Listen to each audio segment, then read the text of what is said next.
اس دعا کے بعد آگ یا کوئی انگارہ عمار بن یاسر کو نقصان نہ پہنچا سکا۔ دین اسلام انہی لوگوں کی قربانیوں سے ہم تک پہنچا ہے۔ آج کا عنوان مشکل وقت کے ساتھی۔ اب تک جتنا وقت گزرا مشکلات کا دور ہے۔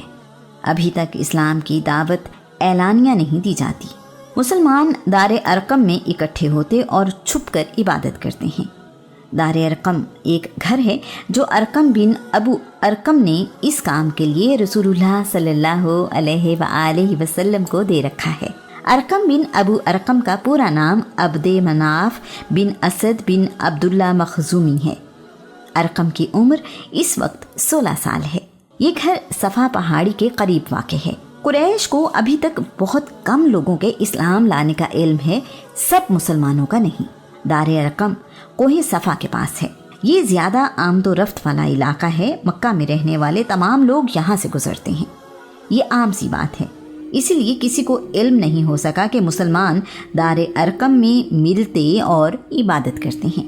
قریش کے خیال میں مسلمانوں کو ملنے کے لیے کسی اہم قریشی کے گھر کی ضرورت ہے اور وہ انہی گھروں کی نگرانی کرتے ہیں۔ دار ارقم کی طرف ان کا دھیان نہیں جاتا۔ اگر مکہ کا کوئی با اثر فرد یا رئیس رسول اللہ پر ایمان لے آئے تو قریش اسے کہتے ہیں، تمہیں شرم نہیں آتی کہ تم نے اپنے باپ دادا کا دین چھوڑ کر ایک نیا دین اپنا لیا ہے؟ کیا تم اپنے باپ دادا سے زیادہ عقل مند ہو؟ اگر تم باز نہ آئے تو ہم یہ اعلان کرا دیں گے کہ تم پاگل ہو گئے ہو، تمہیں معاشرے میں ذلیل اور رسوا کر دیں گے۔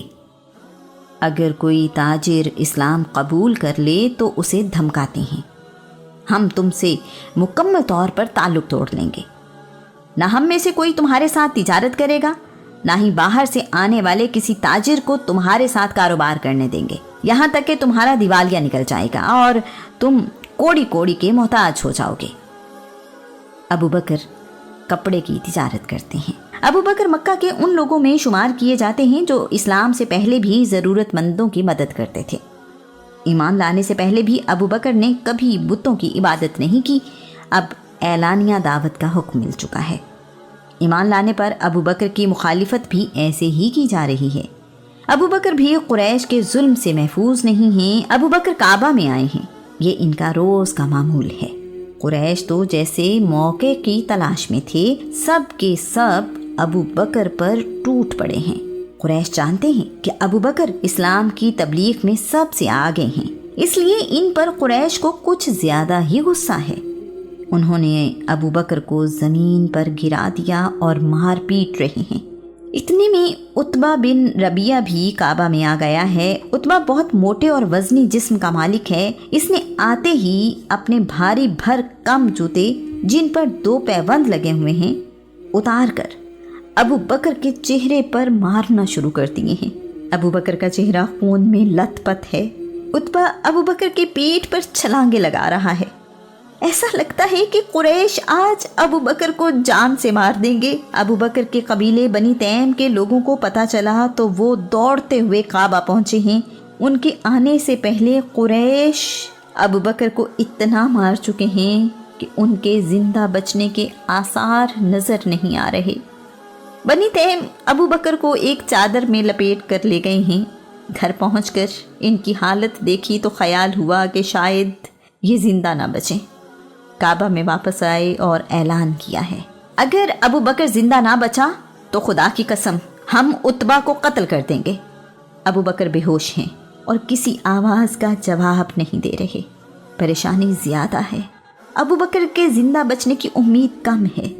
سارا دن یوں ہی گزر گیا۔ سورج غروب ہونے کو ہے تو ہوش میں آتے ہی ابو بکر پوچھ رہے ہیں، مجھے بتاؤ رسول اللہ کس حال میں ہیں؟ وہ ٹھیک ہے نا؟ یہ سن کر ان کے قبیلے کے لوگوں نے ابو بکر کو برا بھلا کہنا شروع کر دیا کہ اس حال میں بھی ابو بکر کو اپنی جان سے زیادہ محمد کی فکر ہے۔ وہ اٹھ کر چلے گئے ہیں۔ ابو بکر جب بھی بول پاتے یہی الفاظ دہراتے ہیں، مجھے بتاؤ رسول اللہ کس حال میں ہیں؟ وہ ٹھیک ہے نا؟ ابو بکر کو ڈر ہے کہ کہیں قریش نے رسول اللہ کو بھی مارا پیٹا نہ ہو۔ ابو بکر کی والدہ ابھی تک ایمان نہیں لائیں۔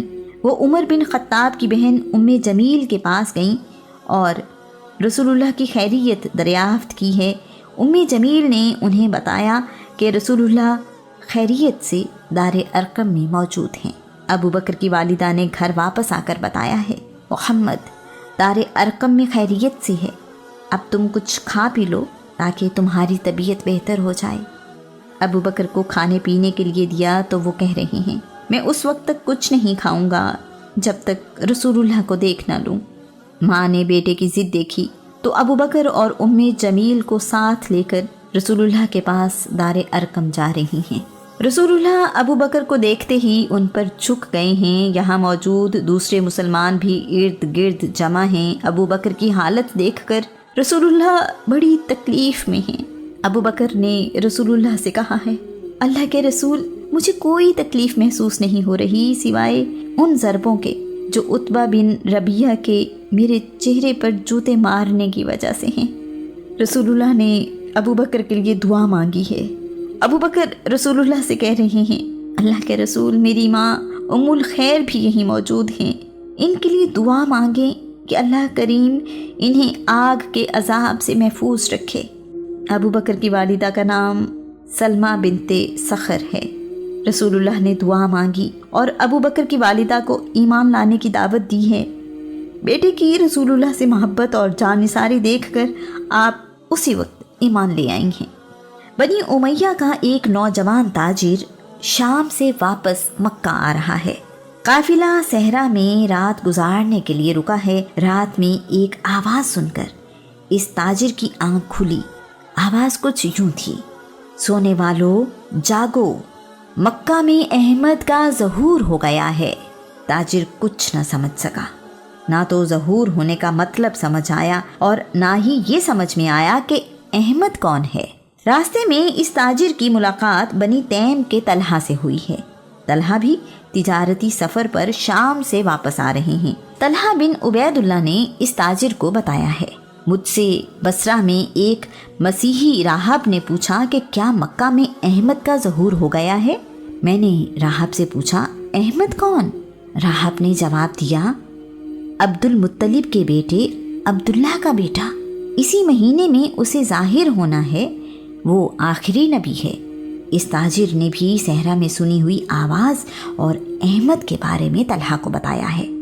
دونوں نے فیصلہ کیا ہے کہ مکہ پہنچ کر ابو بکر سے ملیں اور ان سے اس بارے میں پوچھیں گے۔ ابو بکر ان دونوں کی بات سن کر انہیں رسول اللہ کے پاس لے آئے ہیں۔ ان دونوں نے رسول اللہ کو اپنا اپنا واقعہ سنایا ہے۔ رسول اللہ نے اللہ کریم کا دین انہیں بتایا، دونوں ایمان لے آئے ہیں۔ اس تاجر کی نانی ام حکیم بیضہ بنت عبد المطلب ہیں، قبیلہ بنی امیہ، اور والدہ کا نام عفان، ان کا نام عثمان بن عفان ہے۔ تاریخ انہیں عثمان غنی کے نام سے یاد کرتی ہے۔ طلحہ بن عبید اللہ بھی رسول اللہ پر ایمان لے آئے ہیں۔ طلحہ کی عمر اس وقت 19 سال ہے۔ طلحہ عشرہ مبشرہ میں شامل ہیں۔ عثمان بن عفان مسلمان ہوئے تو ان کے چچا حکم بن ابو العاص نے ان کو کچے چمڑے میں لپیٹ کر رسی باندھ کر تپتی دھوپ میں پھینک دیا ہے۔ کچے چمڑے کی بدبو، سوکھنے کی وجہ سے اس کا سکڑنا اور عرب کی دوپہر۔ چمڑے میں باندھ کر زمین پر پھینکنے کے بعد عثمان کے چچا نے آگ جلا کر ان کے قریب رکھ دی ہے تاکہ دھوئیں کی وجہ سے عثمان کا دم گھٹنے لگے۔ چچا کا ایک ہی مطالبہ ہے کہ پرانے دین پر واپس آ جاؤ۔ کیا اس تکلیف کا اندازہ لگانا مشکل ہے؟ عثمان بنی امیہ سے ایمان لانے والے پہلے شخص ہیں۔ اس وقت عثمان کی عمر 34 سال ہے۔ عثمان عشرہ مبشرہ میں شامل ہیں۔ خالد بن سعید بن عاص بھی اسلام کے ابتدائی دنوں میں ایمان لے آئے ہیں۔ خالد بنی امیہ کے سردار سعید بن عاص کے بیٹے ہیں۔ اپنے ایمان لانے کی داستان یوں سناتے ہیں، ایک رات میں نے خواب دیکھا، میرے والد سعید بن عاص مجھے آگ کے گڑھے میں دھکا دے رہے ہیں۔ میں گرنے کے قریب ہوں کہ کسی نے مجھے کمر سے پکڑا اور آگ کے گڑھے میں گرنے سے بچا لیا۔ میں نے مڑ کر دیکھا تو مجھے بچانے والے محمد تھے۔ ख्वाब ने मुझ पर बुरा असर छोड़ा जो मेरे चेहरे से भी जाहिर हो रहा था। मैं खौफ में मुब्तला था। अबू बकर ख्वाबों की ताबीर का इल्म रखते हैं। मैं अबू बकर के पास गया और उन्हें अपना ख्वाब सुनाया। ख्वाब सुनने के बाद अबू बकर बोले, मोहम्मद अल्लाह के रसूल हैं, इन पर ईमान ले आओ और आग के अजाब से बच जाओ। ये ख्वाब तुम पर अल्लाह करीम का एहसान है। मैं अबू बकर के साथ रसूलुल्लाह की खिदमत में हाजिर हुआ और ईमान ले आया। रसूलुल्लाह को मेरे ईमान लाने की बहुत खुशी हुई। मैंने ईमान लाना अपने वालिद से छुपाए रखा और मक्का से दूर चला गया। कुछ दिन बाद मेरे वालिद ने मुझे ढूंढ निकाला। मेरे भाई मुझे पकड़कर वापस ले आए। पहले तो मेरे वालिद ने मुझे डांटा। जब देखा कि इस डांट से कुछ बदलने वाला नहीं तो एक डंडा मंगवाया और ज़ोर ज़ोर से मुझे मारने लगे। इसके बाद मेरे वालिद ने कहा, तुम मोहम्मद की पैरवी करते हो? क्या तुम देखते नहीं कि वो अपनी कौम के खिलाफ चल रहा है? हमारे खुदाओं के मुतालिक वो कहता है कि ये फ़ायदा दे सकते हैं ना ही नुकसान। हमारे बाप दादा को गुमराह कहता है। मैंने जवाब दिया, खुदा की कसम, मोहम्मद बिल्कुल सच कहते हैं। उनकी बातों पर मुझे मुकम्मल यकीन है। मेरा जवाब सुनकर मेरे वालिद का गुस्सा इंतहा को पहुंचा और उन्होंने कहा, अगर तुमने ये दीन ना छोड़ा तो मैं तुम्हारा खाना पीना बंद कर दूंगा। तुम एड़ियां रगड़ रगड़ कर और सिसक सिसक कर मर जाओगे। दफा हो जाओ यहाँ से, तुम्हारे लिए इस घर में कोई जगह नहीं है। मैं बड़ी हिम्मत और सब्र से मार खाता और धमकियाँ सुनता रहा। आखिरकार मैंने अपने वालिद से कहा, अब्बा जान, अगर आप मेरा खाना पीना बंद कर देंगे तो अल्लाह मुझे ऐसा रिस्क अता कर देगा जिस पर मैं ज़िंदगी गुजार लूँगा। ये कहकर मैं रसूलुल्लाह की खिदमत में हाजिर हुआ और फिर सारी ज़िंदगी उनकी खिदमत में रहा। आस बिन वाइल एक दफ़ा बीमार हो गया।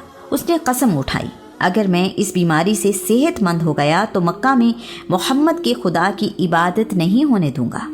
आस बिन वाइल बहुत बाअसर और सख्त सरदार है। खालिद बिन सईद तक ये बात पहुंची तो इन्होंने दुआ की, या अल्लाह, मेरा दादा आस बिन वाइल सेहत याब ना होने पाए और इस बीमारी में मर जाए। खालिद बिन सईद को पहले कातिबे वही होने का एहसास हासिल है। खालिद बिन सईद की लिखाई बहुत खूबसूरत है। इन्होंने रसूलुल्लाह पर नाजिल होने वाली वही हरन की खाल पर लिखना शुरू की। रसूलुल्लाह खालिद बिन सईद की बड़ी इज्जत करते हैं। साद बिन अबी वकास इस्लाम लाए तो इन्हें भी तकलीफ़ें दी गईं। साद की उम्र इस वक्त 17 साल है। इन्हें तकलीफ़ देने वाले गैर नहीं, इनके अपने हैं। जब कोई तरीक़ा कामयाब ना हुआ तो इनकी वालिदा ने इन्हें बुलाया और कहा है, अगर तुमने नया दीन ना छोड़ा तो मैं ना कुछ खाऊंगी ना पीऊंगी, धूप में पड़ी रहूंगी और इसी हालत में जान दे दूंगी। तुम सारे ज़माने में जलील व रुस्वा हो जाओगे कि नया दीन ना छोड़ने की ज़िद की वजह से साद ने अपनी माँ को मार दिया है। साद के लिए ये बड़ा सख्त इम्तिहान है। माँ की मोहब्बत एक तरफ और सच्चा दीन दूसरी तरफ। बड़ी मुश्किल में जान आ गई है।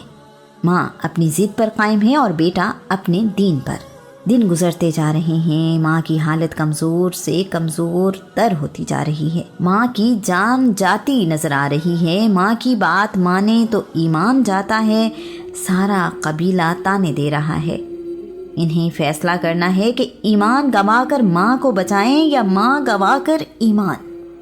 अल्लाह करीम के हुजूर दुआ मांगी, अल्लाह करीम से मदद मांगी है। माँ के पास जा रहे हैं। माँ आखिरी सांसों पर है। सारा रास्ता परेशानी में गुजरा है। घर पहुंचकर देखा तो माँ की हालत गैर है। माँ से कह रहे हैं, मेरी माँ, मैं तुझसे मोहब्बत करता हूँ। मेरी सांसें भी तेरे लिए हैं। मैं अपना सब कुछ तुझ पर कुर्बान करने को तैयार हूँ, लेकिन ईमान नहीं छोड़ सकता। एक जान क्या, हज़ारों जाने भी हों तो अपने ईमान पर कुर्बान कर दूंगा। मेरी माँ जिद छोड़ दे, मैं दीन छोड़ने वाला नहीं। एक तरफ हालते नज़ा और दूसरी तरफ ईमान। सब रिश्तेदार साथ को मजबूर कर रहे हैं। ये वक्त ज़िंदगी के नाजुक तरीन लम्हात में से एक है। करें तो क्या करें?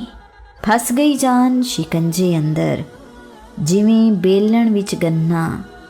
रो पुकारे रो मोहम्मद, अज रवे ते मन्ना। रसूल अल्लाह का गुलाम ईमान पर कायम है। माँ ने देखा कि बेटा अपना दीन नहीं छोड़ेगा तो ज़िद छोड़ दी और खाना पीना शुरू कर दिया। अल्लाह करीम ने साद बिन अबी वक़ास की तायीद इस तरह की है, अगर तुम्हारे माँ बाप इस बात पर जोर दें कि तुम शिर्क करो तो ऐसा ना करना। कायनात में कोई शय अल्लाह की शरीक नहीं है। दुनिया में अपने वालिदैन के साथ नेक सलूक करो और उनसे शफकत से पेश आओ। उस राह पर चलते रहो जो तुम्हें अल्लाह की तरफ ले जाती है। याद रखो अल्लाह तुम्हारे सब कामों को जानता है।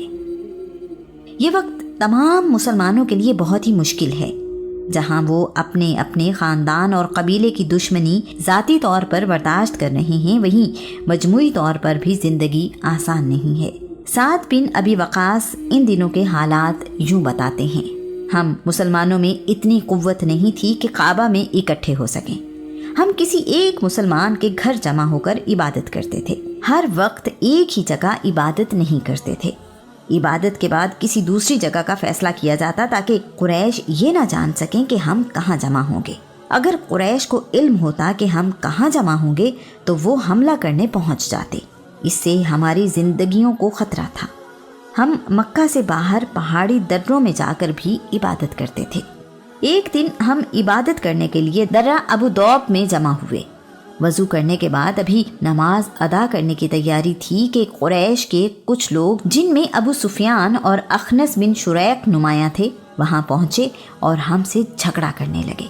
कुरैश ने घटिया ज़बान और मुक्कों का इस्तेमाल शुरू कर दिया। हम अपना दिफा करने पर मजबूर थे। मुझे अपने करीब ही ऊंट की बड़ी सी हड्डी बड़ी नजर आई। मैंने अपनी हिफाजत के लिए इसे अपने हाथ में ले लिया। जब झगड़ा बढ़ा तो मैंने वो हड्डी एक शख्स के सर पर जोर से दे मारी। उसका सर फट गया और खून बहने लगा। अपने सर से खून बहता देखकर वो शख्स वहां से भाग निकला। मैं पहला शख्स हूँ जिसने इस्लाम की राह में एक दुश्मन का खून जमीन पर गिराया। बनी अब्दुद्दार का बहुत ही खूबसूरत नौजवान बड़े नाजो नाम में पला है। ये नौजवान आला और कीमती कपड़े पहनता है। मक्का में सबसे अच्छी और कीमती खुशबू इस्तेमाल करता है।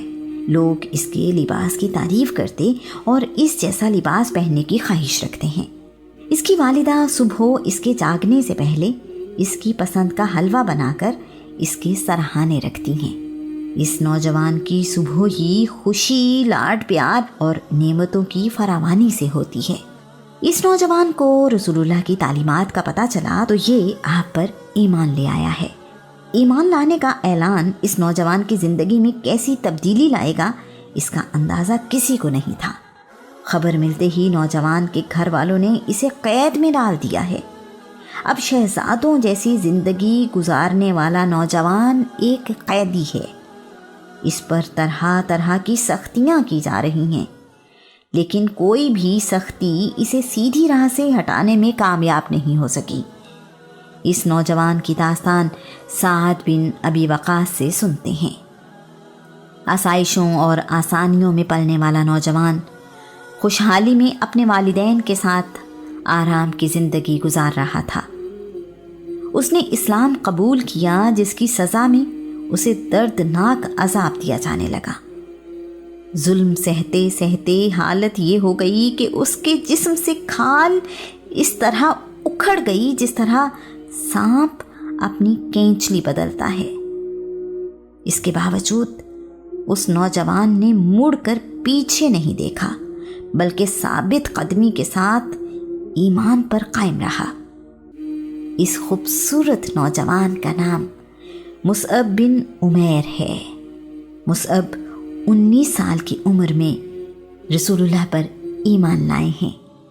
मुसलमान सूरज निकलने से पहले और शाम में अंधेरा गहरा होने के बाद ही अपने घरों से निकलते हैं। इस दौर में मुसलमानों में सिर्फ एक शख्सियत ऐसी है जो किसी भी किस्म के खौफ के बगैर अपने घर से बाहर आती। ये अल्लाह के रसूल हैं, जिन्हें कोई तकलीफ भी खौफ ज़दा नहीं कर सकी। सल्लल्लाहु अलैहि वसल्लम। जुंदुब बुत परस्ती और शिर्क से बचे हुए हैं। दीन इस्लाम की खबर इनके गांव तक भी पहुंची है। वो ان لوگوں میں سے ہیں جو ایک خدا کی عبادت کرتے اور دین حق کی تلاش میں رہتے ہیں۔